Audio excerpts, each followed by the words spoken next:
Hey everyone. Well, here we are with the BFG podcast. Today we are here with Holly and Denise to talk about the Canberra United versus Wellington Phoenix women's game. Uh, Ladies, what did you think of this game? Holly, you were there? I was there. Dean and Dolly and I got in the car and just drove all the way down and all the way back. We were joined by the Chico family, which are good value. They're very good value, all of them. And there were a couple of Canberra-based fans who showed up as well. So I hadn't been to that park before. The park's all right. It was a nice day. It was quite hot still, but not like last week. But otherwise, it was a good time for football. The game itself, I think the performance was pretty poor. And it was actually I think it was maybe our worst game this season. It pains me to say that, but and I always try to say, like, when I'm on the sideline, I try to stay really positive, but I think we have to give a lot of the credit to Canberra. They worked out that we like to play out of the back, but we're shaky, and also that we turn the ball over in midfield a lot, and they worked that out. And so they pressed, and they pressed, and they got a lot of turnovers. And we are quite lucky that we didn't concede more goals than we did. I think a particular shout out to Michelle Heyman. She is absolutely a class above, to the point where people are talking about whether she can get back into the Matildas side. She's tall, she's strong, she's experienced. The amount of times that she won the ball and beat down in goal, it was a lot. And I think she used that experience. There was one point in the game where the ball was coming up the sideline, and she ran towards the ball and she drew Mac Barry with her.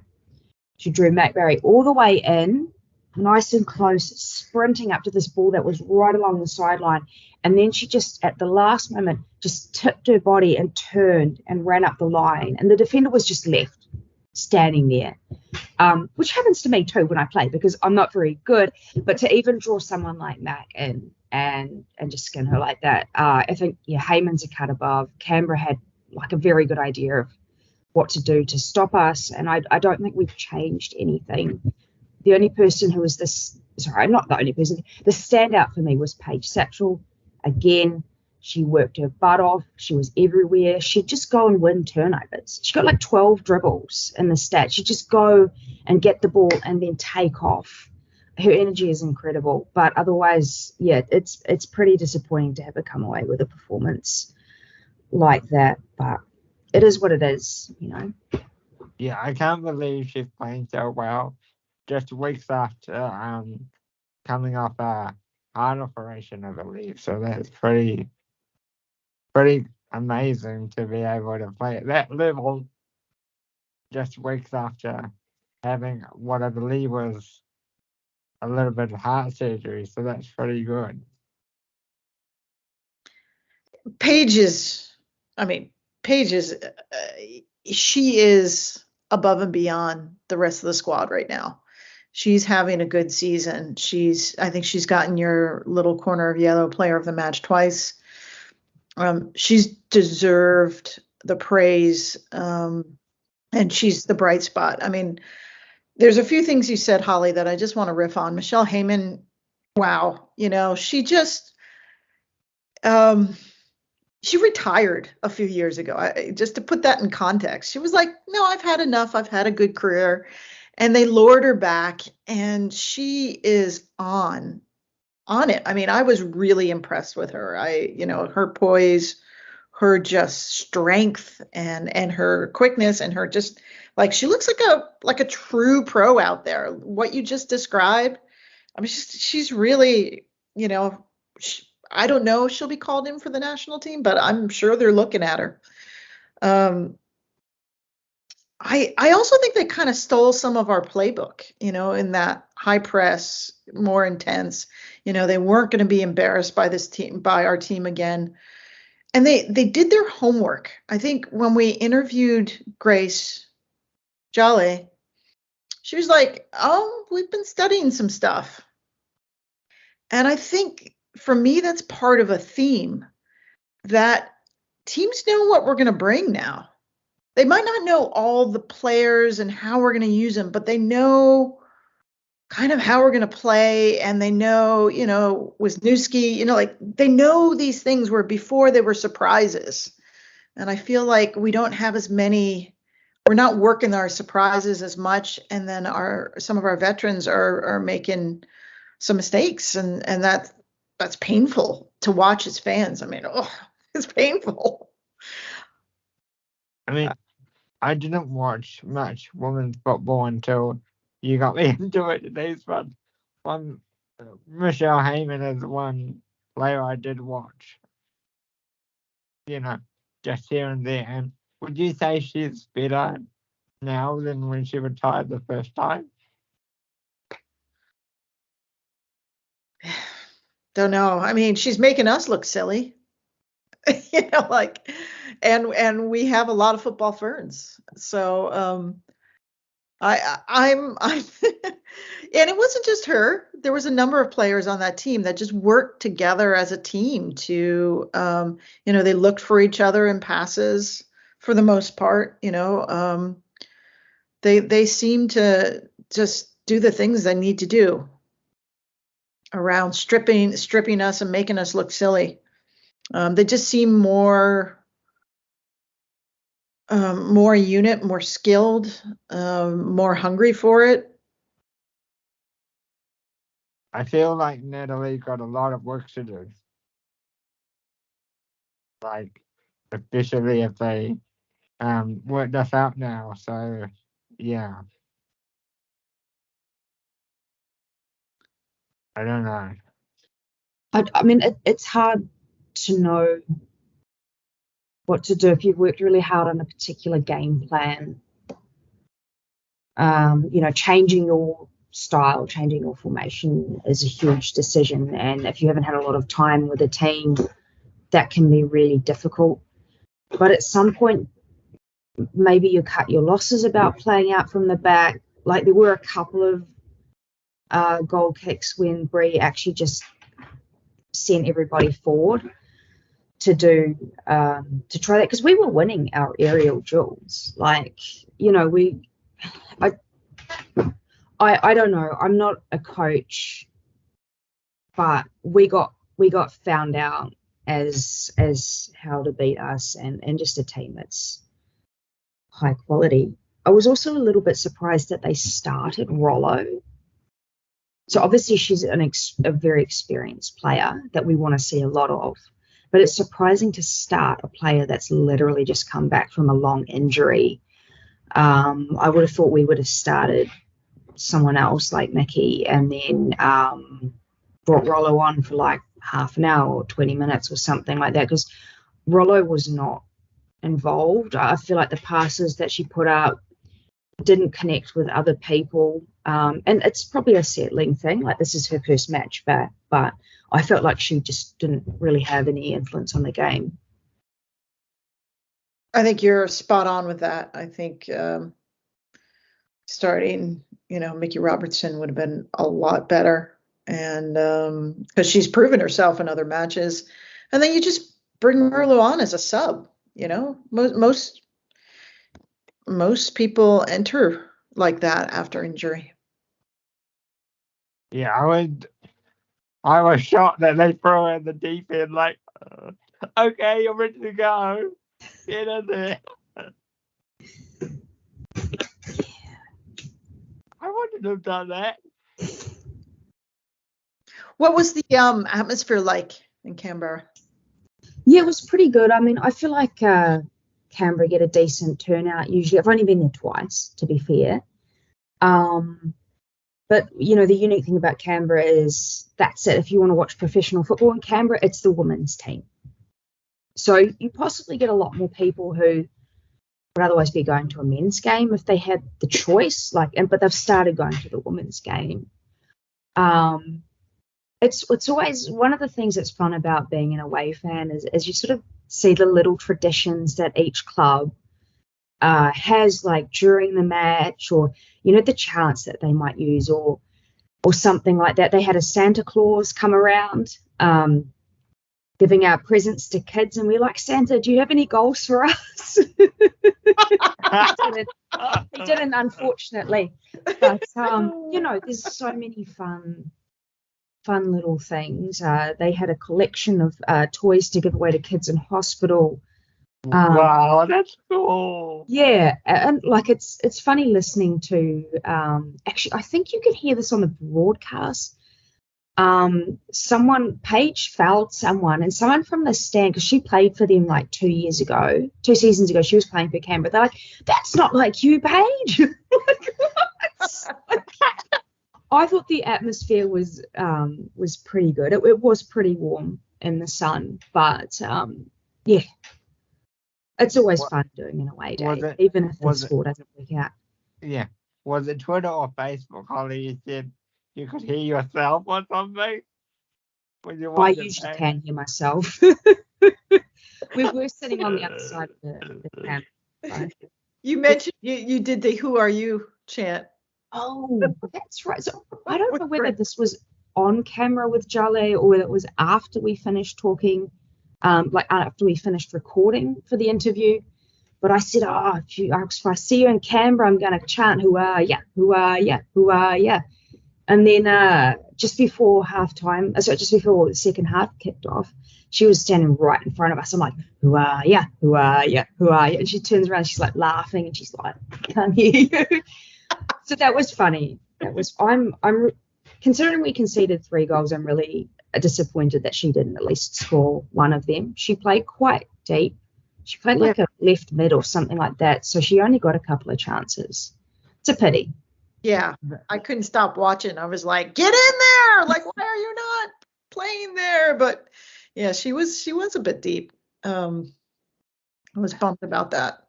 And she had one chance, but it didn't go in that I saw. There's more than 7 games left, so she might get a shot to get it again. I don't know. I mean, she does. There's another game for her to score against us, I guess. But the point was that she was on the streak. Oh, so you mean that she could start the streak again? Yeah. Oh, yeah. Well, because the streak actually runs from Nick's games last season. Yeah. So the streak doesn't even have to be the same season. But you're right. She can just start a new streak. I mean, why not? That's kind of every striker's goal. To start a streak. Hey, do you guys want to pivot to the grand final stuff? Okay, yeah. There's a lot to say about that. Have we got 2 hours? Let's keep it into like 10 minutes. We've all got different opinions on it, I think. So, who wants to go first? Bring it, Blake. So for me, I on the one hand, I like, from a business standpoint, I like how they've gone for the NRL APL sort of model in one city. But there were a couple of rejections I would have made, and a couple of rejections that I'm disappointed by. Now, they could have shared it around one city each year. Like, if they were going to do it like that, they could have done it that way. Or they could have done it like a Super Bowl thing where they, again, take it to different stadiums and stuff. But on the other hand, from a fan point of view, I'm disappointed that those of us with, older and disabilities and all that, who can't travel, and people who can't travel in general, not just disabilities, might not get ever see a home final at their ground again, like in our case, if we even make it. So I'm in 2 minds. I can see the business point of view, and I can also see me as a fan point of view too. So that's just me.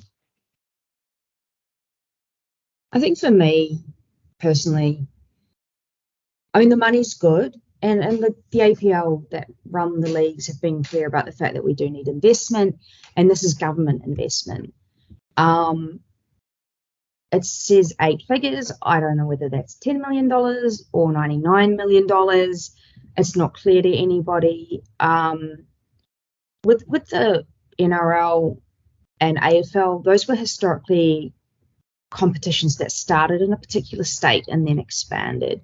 We've never had that in the A-League. Even prior to the A-Leagues and the NPL, this was how it was done. You win, where you finish on the table determines whether you get to host your finals or not. And it was a point of difference. And I think it was a point of difference that was worth keeping by a long shot. And this has disenfranchised fans greatly. And as Blake pointed out, that it's worse for some people than it is for others.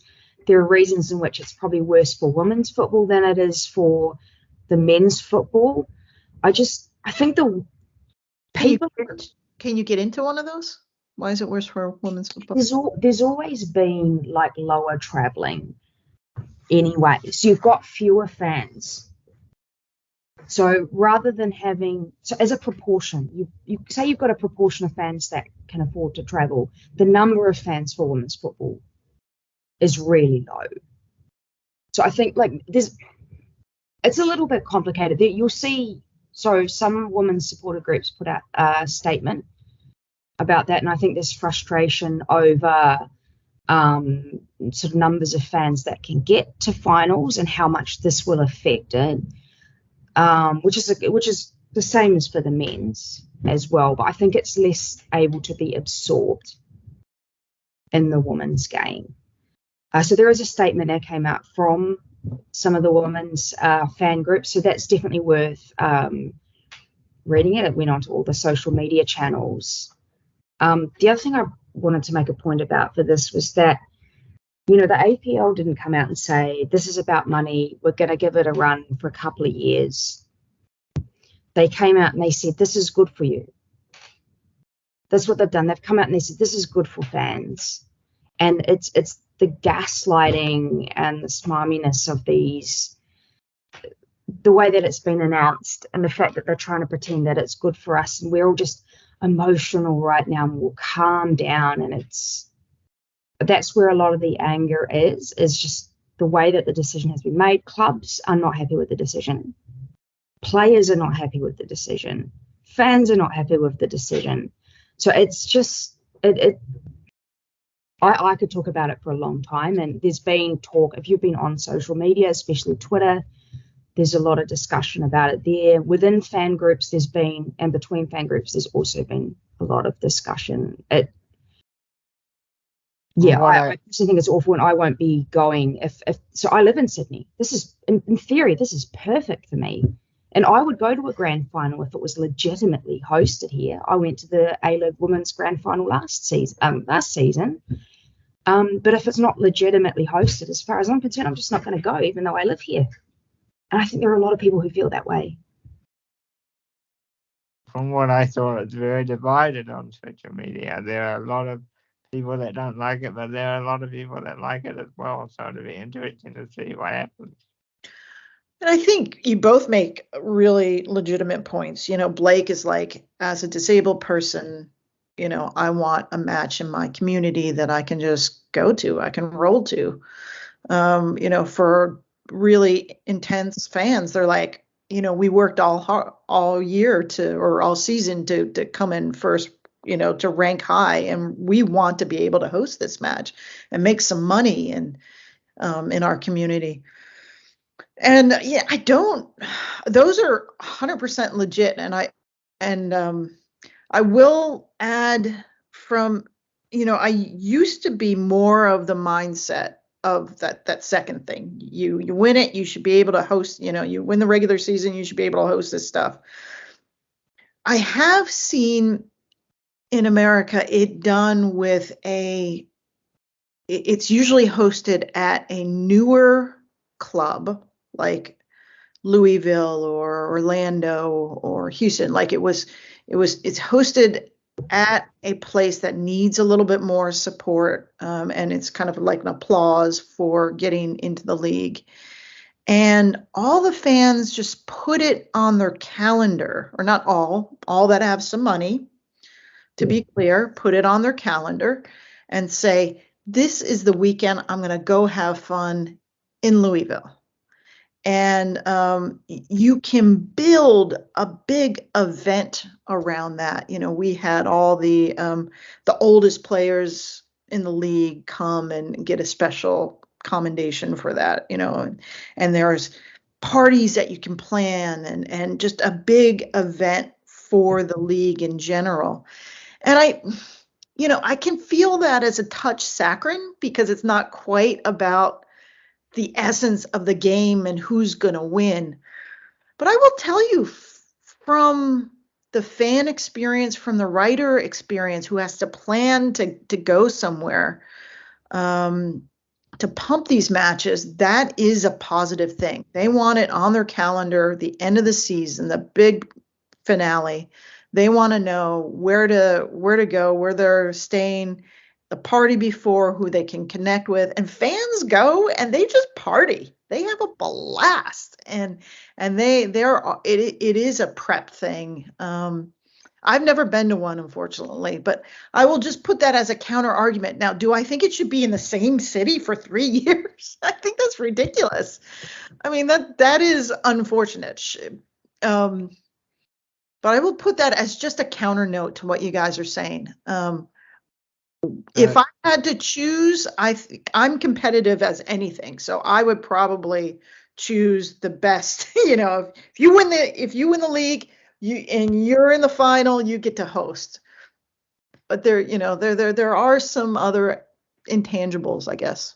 So you sort of like having it in one city for the party atmosphere sort of aspect of it. Well, I think they kind of killed the buzz around this being a positive thing. I mean, Holly's like, I'm not even going if it's in city. I mean, if Holly's not going, this is like dropped a major turd.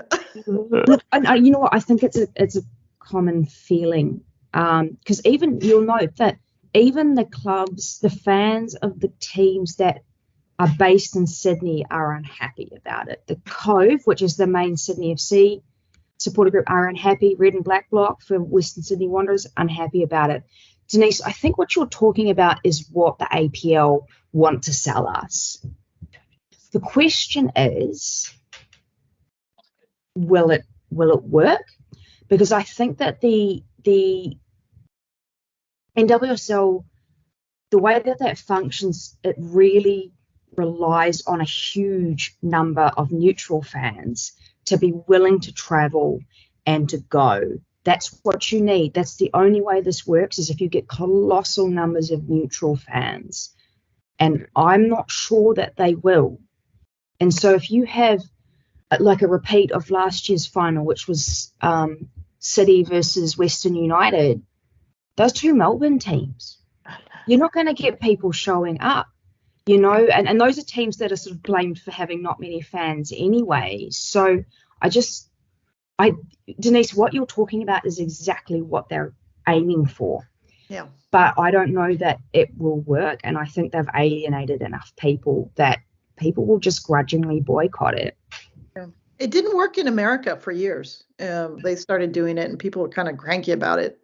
And I'm not saying, I mean, it works now.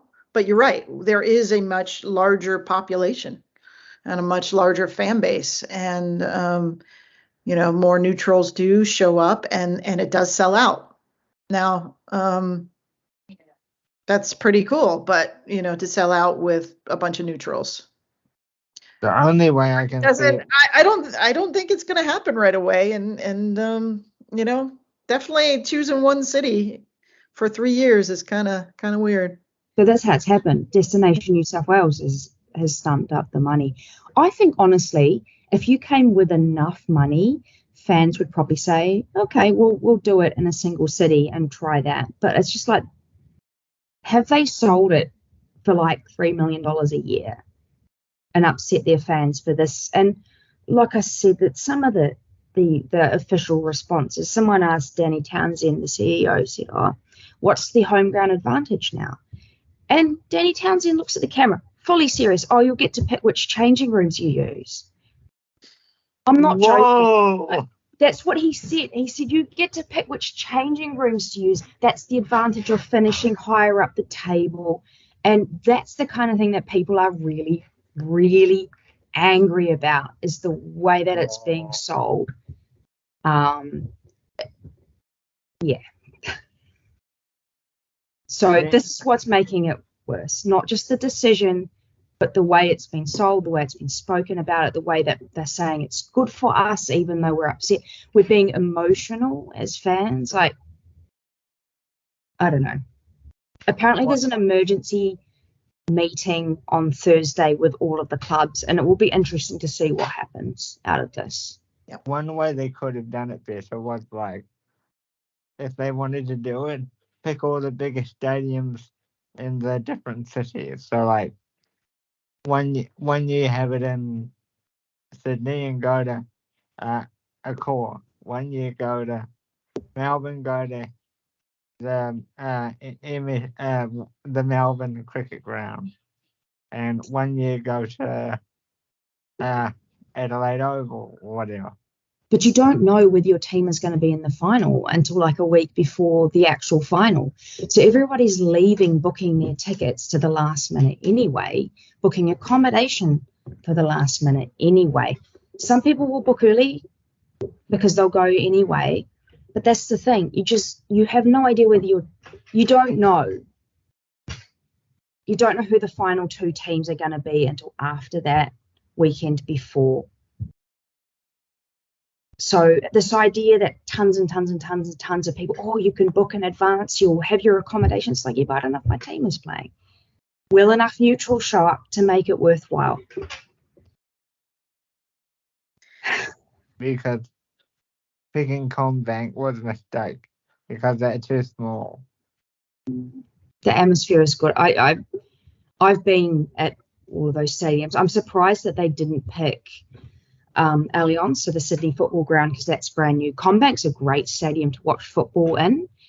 Accor is bigger, but it's also rectangular, but it's not a good stadium to watch football in. I've been to games there. The atmosphere at CommBank is much better. So I actually would prefer that choice, but I see your point.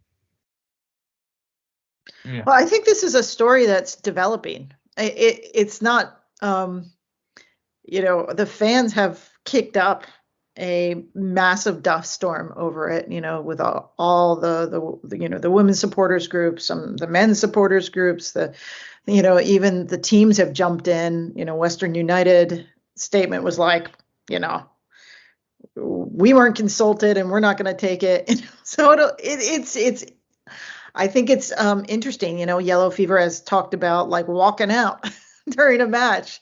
So I mean, the feelings are strong, and the super fans tend to have power in these situations, and I think these are why you have supporters groups, is to critically think through things as a voice, as one voice, because just one of us kicking up a storm might not be enough. But when you have a brand, when you have a group, you have some power, and the supporters are using it. And to my surprise, some of the clubs are backing their supporters groups around this, and in a good way. And high drama.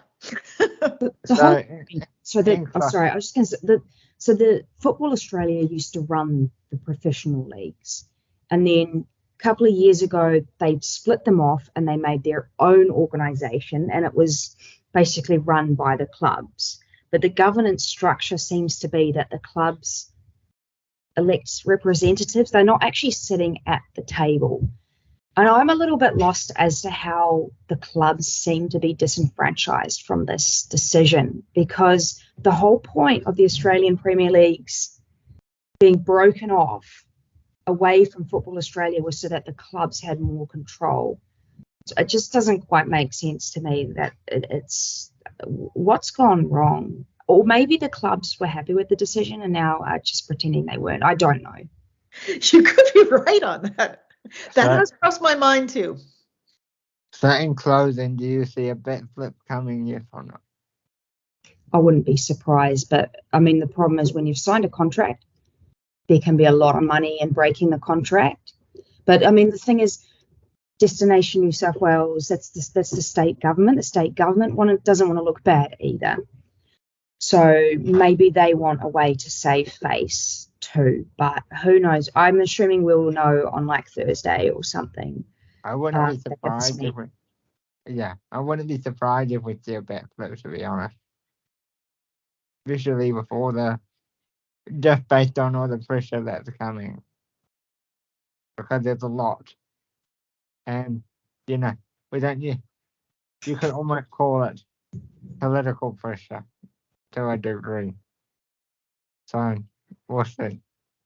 But anyway, anything else you guys want to say about either of the topic we've discussed today?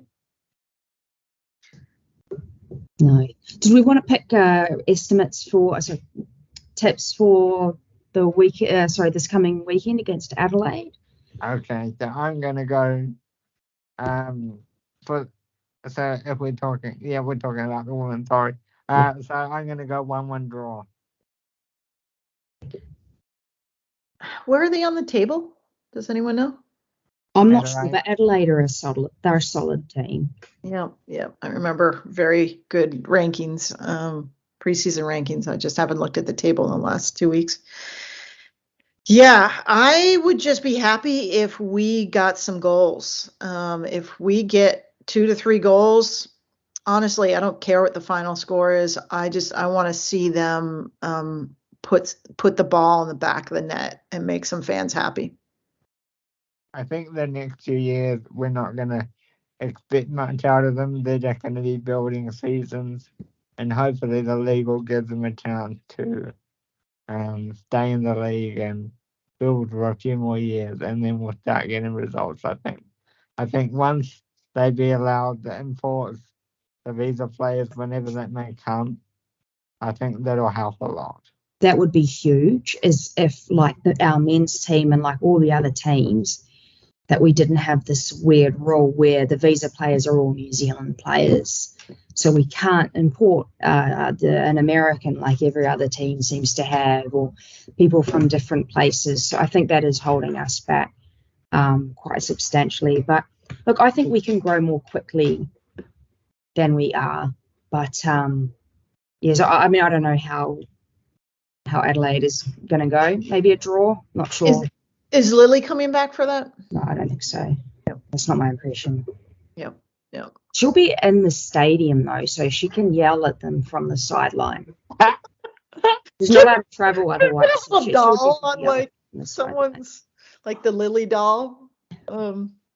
Yeah, I would like to see Mickey back in the lineup, shaking it up. I mean, Paige is doing great. I want to see some connecting passes in the midfield and some people, threatening.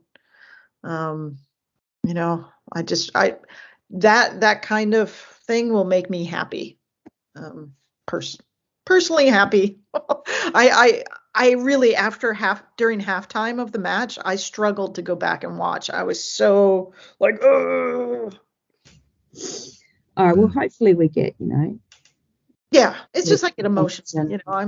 Regardless of the score necessarily. So. Yeah. So I would be even happy with a tie. So let's say 2-2 tie is my prediction. Blake, bring it. Bring a prediction. I see 1-1. All right. Cool. Bring it home, Blake. So that was our review of the Wellington Phoenix Canberra United game, and also talking a bit about the decision from the league. And we hope you enjoyed watching or listening if you are listening as well. And don't forget to like and subscribe this video, and we'll see you on the next one. Thanks, everyone.